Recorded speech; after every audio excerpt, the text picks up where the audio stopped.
The most beautiful girl in the world. Hey y'all, welcome to the dungeon. I'm your host today, Clarke, and this is season 2 of the first episode. So for those that are not following me, make sure you hit the follow button, subscribe me on YouTube. It's free. And so today we got my guest, Atlanta legend rapper, Raheem the Dream. Yes. So how are you doing today? Tip, I'm doing fine. And I'm going to subscribe too. I'm going to hit the like button as well. Thank you. Okay, we're going to make sure Tip get what she's supposed to get out the Thank you. I had took some days off, but I'm coming back. So, which name would you prefer me to call you, Ra or Raheem the Dream? You know I like both of them, but you can call me whatever you like. Okay. All right, both of them I'll answer for you. Okay. Okay. We all love your music, but for some that don't know, you can tell the podcast who you are. Well, because we know this young generation. Oh, yeah. Yeah. Let me scoop y'all up on Raheem the Dream. I came out 37 years ago. Wow. Okay. 1986, dropped my first record on radio. It is entitled Raheem the Dream. Okay. And I've been dropping hits on my own independent label, Tight to Death Records. I also put out other major artists you may know, like Drummer, who had Left, Right, Left, Get On Up. Yeah. I put out Young Dro, who's with T.I. I put out Fabo with the snap songs, all them, them dances everybody do. I put out the Franchise Boys with Slang, give 'em a white tee, Bang, give 'em a white tee. I put out Yoda's the Great, I ain't gonna let up, I ain't gonna shut up.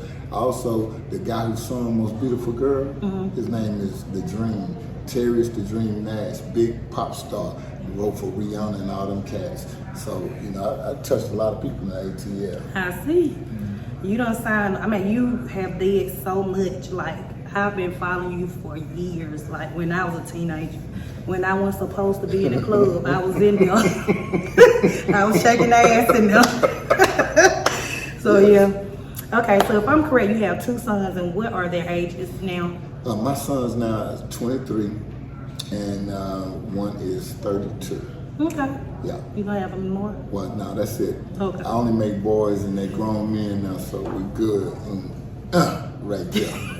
Now, do you have to tell them how popular their daddy is and your music was back in the 90s, like the Freaknik days and stuff? Well, my sons, they did research. They're very bright. They say, Dad. Every time I meet people, they say, you know who your dad is? You know who your dad is? And they say, yeah, I know my dad did Freaknik, put out a lot of songs, boot shake songs, was the first rapper on Atlanta radio for rotation to be added to Atlanta radio station. So my son did some follow-up, so they pretty bright boys. Okay. Young men. Okay, do you still perform on stage till this day? Yes, I get more shows now because of what we have built, the background of the Atlanta sound, the music. So I get more shows now. I probably get about 6 shows a month. Really? Big shows. Okay. All over from Texas all the way up to Virginia. Okay. Okay, that's good. Yeah. Okay, back in the day, you used to perform everywhere. All the holes in the walls, everywhere. So do you still do that too, or? Well, I don't do the holes in the wall no more because they can't afford to book me at those events, those places. Back then we was doing them at a good favorite price. Yeah. We was like, we'll be there for $1,000. We'll come there and we'll split the dough.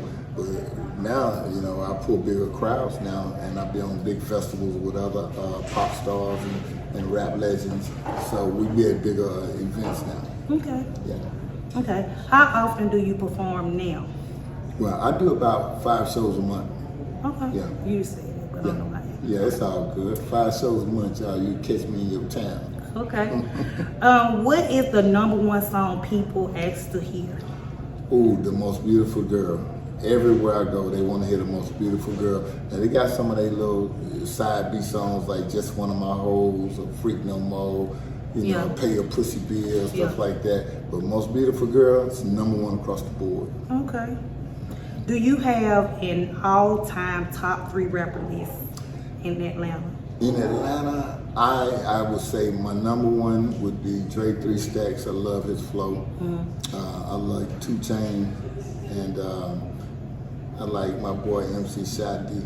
He take me back to them days. That's my boy right there. Okay. And what is your favorite female rapper right now? Favorite female rapper today? I like the young chick from Amara, Georgia. Lotto. Lotto, yeah. I like her flow, her style, her energy. Yeah. And she represents that GA real hard. Real bad. Yeah. Okay. How about favorite female rappers from back in the day? Back in the day, I would go with MC Light. Yeah, she's I like good. MC Light. That was my girl, man. Okay. Yes. Tell us how you got into writing books, because some people don't know you that you have. That I'm an author. Yeah. Well, I started writing, my first book came out in 2000. And what made me write books is because I used to get calls from everyone wanting to know how to get in the record game, how you started, Raheem, how can I get in, how much did it cost to get in. And when I'm at concerts, people hand me demos, right? How to do it, So that was the most asked question on how to get in the record game. So I made my first book called The Record Game Can Be a Dirty Game. I wanted to tell them off the rip first. So that'll cut people in half. They were like, oh, I don't want to touch it. I'm too prissy for this game right here. So I just had to tell you the dirty part of the business first. You know, how they rob you for your publishing, how you get them bad contracts. I want to give you the dirt on the game first. And if you still want to wrestle with it, and come on, I'll show you how to get paid from it. My next book was called How to Get Paid from the Record Game. Okay. So now I'm showing them how you get paid from publishing. Every time your song come on the radio or come on a movie or a soundtrack, you get all this money. And your checks is totally different from a record check. You might be getting paid royalty money for your sales over here, and every time it come on the radio, you get another check, like ASCAP or BMI Publishing.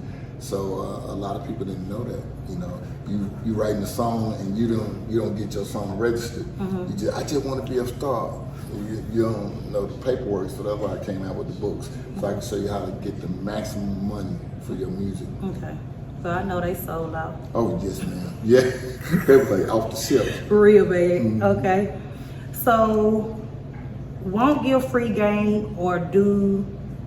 Wait a minute. I messed that one up.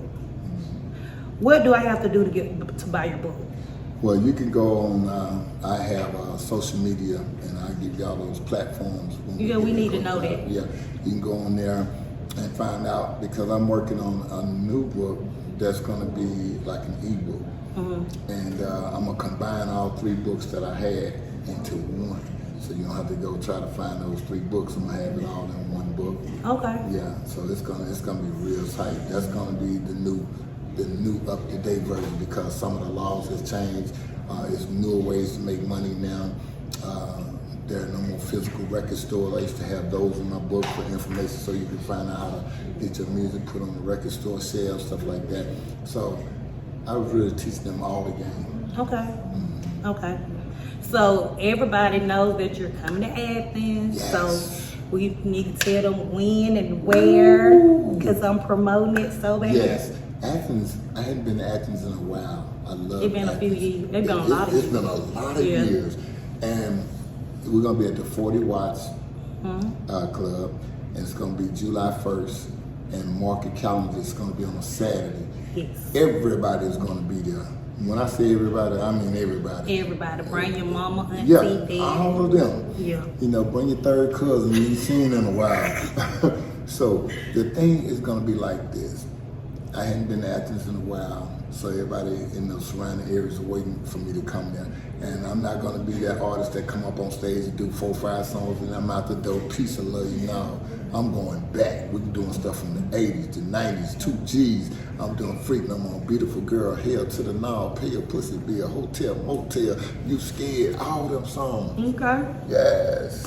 Now, everybody saying you on divorce court. They saw that. Tell us about that experience. Because some people probably didn't see it, but I did. Yes, yes. That was my first acting job, my acting gig. Oh, okay. Yes, I'm telling you. You played your part I played well. my part. I was like, oh man, they got me looking like I'm a DUI person. I drink and gamble all the time, all night long. I was like, oh my God, but I had to play that role because we had other future job offers in the making. And people was calling me, they said, right, no y'all didn't. Oh my God, you could have came to me and talked to me.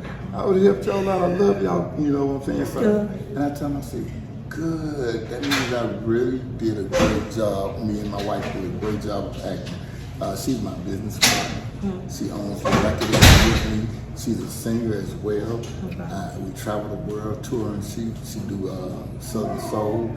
So I mean, we travel and like when she go on concert, I be her manager. When I go on concert, she's my manager. Okay. So yeah, we roll, man. We got Everything in a package. Oh yes.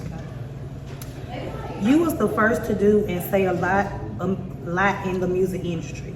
Tell us some people that influenced you before the jump off, like Drummer, Fabo, Yolo. Yeah, the people that influenced me were people ahead of my game, was like Mojo, who came out in 1983, and Atlanta's first rap artist. He did parties, concerts that my daddy had a sports bar. My dad was in the game too. He owned the club. So I'm in there at my dad's spot, and he said, I want you to come over here. I got this guy named Mojo, and he be selling my club out. He pulled like 600 people in my dad's club. So I'm like, whoa, Dad, who is that? You gotta introduce me to him. So he introduced me to Mojo. Mojo gave me a ride home, and he beat on the steering wheel all the way home and did a rap, a 15-minute rap straight home. And I said, when I got a car, I'm gonna be doing that right there. I loved it. Okay. Yep. Just how big do you think Drummer could have become? Man, Drummer was incarcerated. When I beat him up, he was #1 on the charts, on the Billboard charts, with Left, Right, Left single. He looked like Tupac. He was 18 years old. He was going straight out the roof. Now, if he would have gotten arrested and had to go do time, and then violated while he was in, do some more time, I saw his career like at the top, young, looking like Tupac, and had a #1 single, you know. So, I prayed for him, and once he got out, he had a different mentality about where he wanted his career to go, and he wanted to get with different producers to see if they could recreate the sound. But I knew that wouldn't work because I had the vision for him, and I knew exactly where I was going to take him. He had the talent, he had the image, the whole nine, but I knew how to package it up. But I wasn't going to teach nobody else how to package him up. He's not with type of devil. I can't teach you how to blow him up. No. Okay. So with the Freaknik documentary, Yes. is you in there? I'm not in it. I'm not in it, y'all. My music is probably back then how they were shaking their ass so bad they from were your shaking. music. Yeah. Now my music probably is all through it. I did concerts during the Freaknik period. We had me, Two Live Crew, Luke, Too Short, Not About Nature, MC Shadi, anybody you can think of was at Morris Brown Stadium. We had about 40,000 people out there for this concert. And we had the song Short Shorts out at that time. Yeah. And we brought 10 girls on stage with shorts way up. Yeah, they still way up. And they way up, right? So we was doing it like that. So you'll probably catch some of my music in the Freaknik, but you won't catch me. Yeah, unless I'm on stage, because I wasn't out there on top of no cars doing that crazy. Okay. The Migos is a rap group that we all love, and members from Athens. This group is from Athens, Georgia. Can you share how you, Raheem, get paid when one of their songs is played? Okay, I can tell you exactly how that happens. Migos had remade a song of mine called Freak No More. That song blew up so big, it got them that deal. It got them the big deal with Atlantic. But they didn't use that song on the album that they did with Atlantic, but it was a catalyst for them getting the deal. So what happened is they had to pay me a certain amount of money for using that record. Then we had to do a contract for me owning 30% of the record in case the major did decide to put it out, or anybody wanted to use that record in the world, or they come out with it 10 years from now. I'll still get 30% of that record. Oh, okay. Come on the album, come on a single, come on a movie. Raheem owned that. Okay. Yes. Okay. How did growing up in Atlanta influence your music career? Well, growing up in Atlanta, it's so much to see. So many clubs, so many skate rinks, so many strip clubs, so many game rooms. It's so much to rap about here in Atlanta, you know. So all I did was just travel. I ride. We used to catch the model train back in the days because everybody in the world wanted to get on the model train. And you could see the whole city of Atlanta. You just sit on there, and then we put on a show right on model train. People didn't know that. Me and a guy named Chuck, he was from New York. So we would get on there, and all the guys from New York would be hanging at 5 Points in Atlanta. So they get on the train, they rapping, and we battle rapping from Atlanta. So that's where we started out being. We battle rapping on the trains at 5 Points. Okay. Did y'all record it back then or just? No, we didn't record none of it. We were just Well, nobody having fun. wasn't recording back Nobody then was like they recording. is now. Yeah, we so. didn't have no cell phones. Right now, you can get a cell phone and film somebody better. Yeah. Oh, we didn't have no cell phone. Oh, okay. We had beepers. Yep, beep. Yeah. Somebody beep you, couldn't even call them back till you get gotta your wait payphone. till you get to your destination. Who were your biggest musical influence during the 90s? During the 90s, I would say I liked Outkast. That was real fresh and very new to the game. We did some shows together. I liked Organized Noise. I liked Lil Jon. But the 90s, in that era, it was that, the Dungeon family. Rico Wade and them cats. Okay. What was the creative process like in the making of your hit list, Freak No More? Ooh, Freak No More. I wrote that in the car driving home. I was thinking about all of the industry. I said, you know what? And all the freaky girls, all the wild stuff in the game. I said, I talked to this girl one time, and she was a wild freak, right? She said, right. I go to church now. She had a Bible about this thick. She had a Bible with her. I was like, I thought she was some reason a person pull out some Holy Ghost and throw it on me. I said, some holy water and throw it. I said, so she said, yes, I go to church like 5 days a week. And I said, good for you. So you don't freak no more. Right. Right. Okay, good. So They freaks too. right, and guess what? So I started writing about it, and then about 7 or 8 months later, the Bible was gone, the holy water was gone. Where you want to hang out? Who's gonna pick me up? I said, oh, so okay, don't take away, man. So I'm writing these songs about real life people without using their names. And every time I meet some girls, they say, that was about me. I know that was about me. And I don't even know them. Yeah. But you can write stories that people's lives fit. Yeah. And every time I see different people, they say, this song was about me. And I Yeah, like it was that. about me. Right.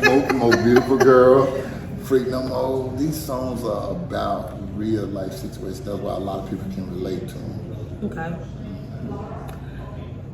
How did you navigate the music industry during the height of the Atlanta music scene? Oh, yes. Navigating during the height of it. Now, I came out in 86, but the height of the game was 93 to about 2002.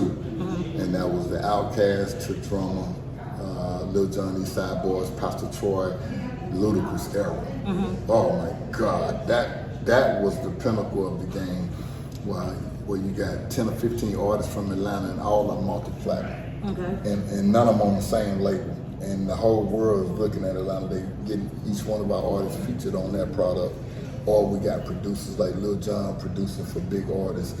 Jermaine Dupri producing for major artists, Mariah Carey. I'm like Rico Wade. I'm like Polo the Don. All these people are major producers, singers, rappers, and artists, and record label execs coming out of where I started from. I was so happy for that. Okay. Can you share some behind-the-scenes stories about collaborating with the other 90 artists, such as Outkast and TLC? Yeah, collaborations. I hadn't collaborated with them on anything, but the artists that I've collaborated with, all the major artists that I know had been on my label. But I did do something with Rico Wade, them other group, Goody Mob. I did something with one of the artists from the Goody Mob. I got a feature on one of his records, and then I'm trying to think of some other artists. Me and MC Shadi did shorts together. Big Freaking song. Do he still make music? He's still touring. Okay. MC Shadi he's on tour right now. Really? Yeah, with JJ Bad, a lot of old school artists. Have they made something new? Now, they hadn't made anything new. What they're doing is going on like greatest hit tours. Okay. And they putting like 20,000 people to these places. Okay. Because people want to see the old school rap. Yeah. You know, because just like, some of the new stuff, I can't. we can't get with it. A lot of folks can't get with it. So you have to appease the people that like the old school music. They want to go to a concert too. They not dead. Yeah. They living and they like, I can't listen to this. I don't want to listen to this. Certain stuff that I can listen to, like the old school stuff. I mean the new school stuff, but some of that shit, I be like, I be in the car with my friends. I be like, who is this? Who is that? Who is that? Yeah, because I don't be understanding. And then it's like they got their own language, and you know, we're not dissing or dogging it, but if we can't feel it, we just can't. But you got your orders, you got your crowd, we got ours. Cause with some old school shit, you can always dance to it. Come on, it's like it's never gonna get old. Come on. Never. They still playing like Beautiful Girl is 25 years old today. Really? Yes. Okay, And happy birthday. Beautiful Girl still rocking. I still get concerts. People they know all the words. So these records be passed on to other their friends and their younger folks. One girl came to my show last week and took a picture with me. She said, "My children know your songs." She said, "My children are teenagers, like 14, 15, 16 years old, and they know your music. Because why? Because I play it in my house." Yeah. I said, "Go ahead, girl." I said, "That's how I learned certain songs my mama used to play in the house." Yeah, because when I'm cleaning up all the old school. Yeah, you clean up better with Bobby Womack's playing, you know, the OJ's playing, and you know, family reunion and stuff like that. So everybody get a chance to grow up on music that was before their time, and then that's what make you appreciate music too. Yeah. Okay. Your music has always had fun and danceable vibes. How important do you think it is for music to make people feel good and move their bodies? I think that's very important. That's so high up on the list. When I write my songs, I go in the mind frame of like, okay, we're gonna have some fun with this one. I got the beat going. I said, okay, what we're gonna talk about first? Okay, first thing, girls. That's number one topic with guys and girls. It's females. You guys are the life of the party. A party don't jump until y'all show up. Yeah. A club won't jump till y'all show up. Them niggas gonna stand on the wall Right, so bad. right. Yeah. So it don't. Then when they started. start shaking, it Come over with. on now. Yeah. So my thing is, I gotta write catering to the women first because that's what's gonna get the party jumping. That's what's gonna start it. So that's why. And like nowadays, when you go to the club, they still stand around. Yeah. But when them bitches start shaking their ass, then they want to get behind. Everybody want to get behind. Yeah. Okay. But you know, we got some niggas that think they so cool. They don't be want to dance. They just want to watch. They want to watch. Yeah. Look, and then that's why the cell phone is so popular today. Yes, because they gonna record They can record you. Yeah. Shaking it, girl. They gonna record it real bad. Yeah, so that's what made the Freaknik vibe thing come over real good because they had the cameras, they had the video, the phones. That's why they were filming everybody on top of the cars and on the hoods to this and the I hoods. sure hope mine don't drop, cause baby, I was on top of cars. You was on top. On the bypass. You might be on a remix. I know it. I hope my daughter grown there, so it don't matter. And she'll say you had fun. Yeah. She'll say my mama had fun. Yeah. Okay. In addition to being a rapper, you're also a producer. What do you think is the most important aspects of producing a great song? First of all, I always think the most important thing is the beat. The beat got to be able to move you. That's first. Number two, the hook. The hook got to catch you. You got to have something that everybody gonna go around saying. Third is your verses. put something in your verses that'll keep their attention. That's how I write my songs. Okay. At all times. Yep. Okay. Them the ingredients to making them hits. That's why I got so many top 5, top 10 hits. Cause some rappers, they just like they just throwing that shit together. Yeah. The beat might sound good, but the song ain't what for them. Yeah, the song ain't nothing. They not rapping about nothing. They not talking about nothing. The beat is what got your head doing like this. Yeah. Then you hear so much, you just start learning them dumb words. You know. Yeah. You're like, wow. What do you think are the biggest difference between the music scene in Atlanta today compared to the 90s? Today versus the 90s, and I love both today and the 90s, but the 90s has subject content that everybody could relate to. Because see, nowadays, everybody can't relate to getting high off this and pills and combining stuff to get you where you can't even drive your car, you can't even stand up, you don't even know who's in your face. You know, and that's what most of those songs are. In the 90s, we had subjects. We was talking about, you know, love, relationship, making money, how to this, how to that, you know, throw your hands in the air, some old contest. You know, we had something that you can do.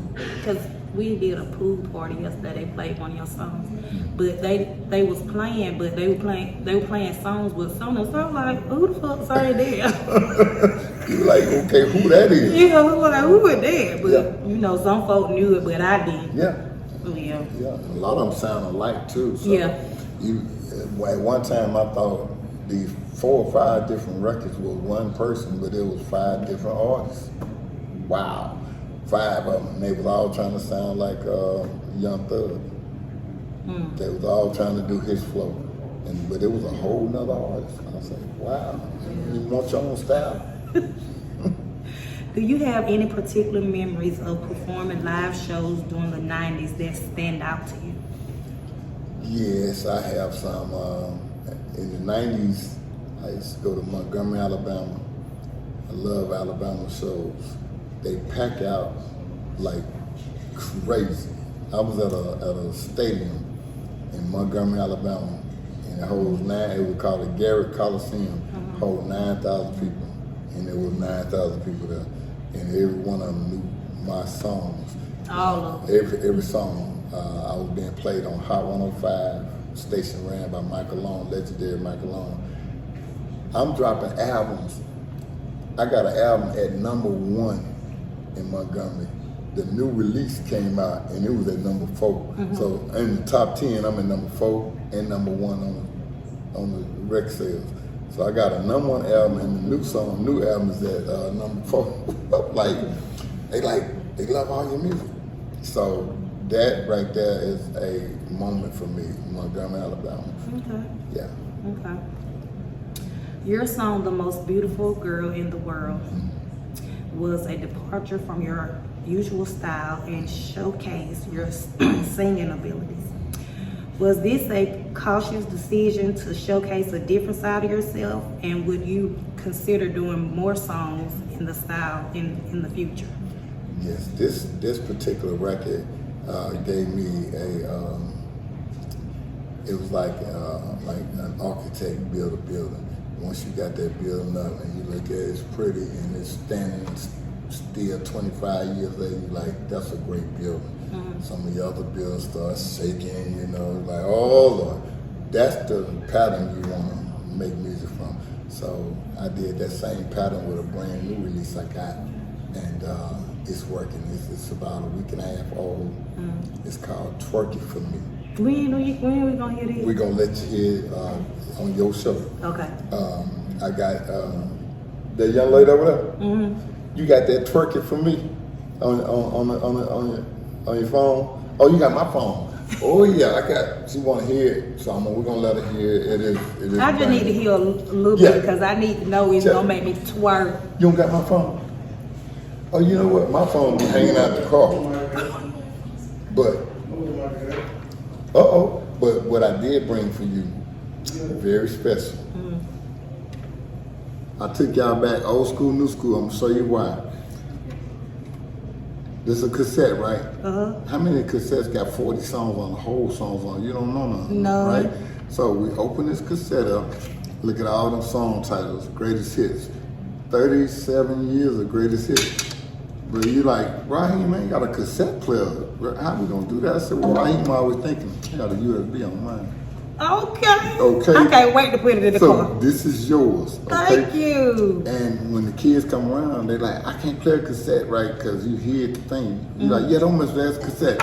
I'm playing that cassette in my, they don't leave it on the table. They can't do nothing with it because they don't know what it is. And then when you get ready to put it in, you bam. Okay.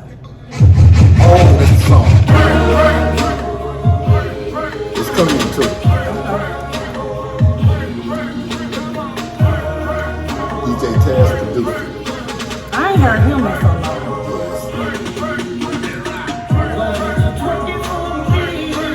Oh, you gonna have Clarke real bad. Watch this. This is Dennis Taylor singing. Johnny Taylor's brother. Okay. Yeah, I know. She's a twerk lady, used to be a twerk baby. Her mama used to break it down in the late 80s. You still sound the same.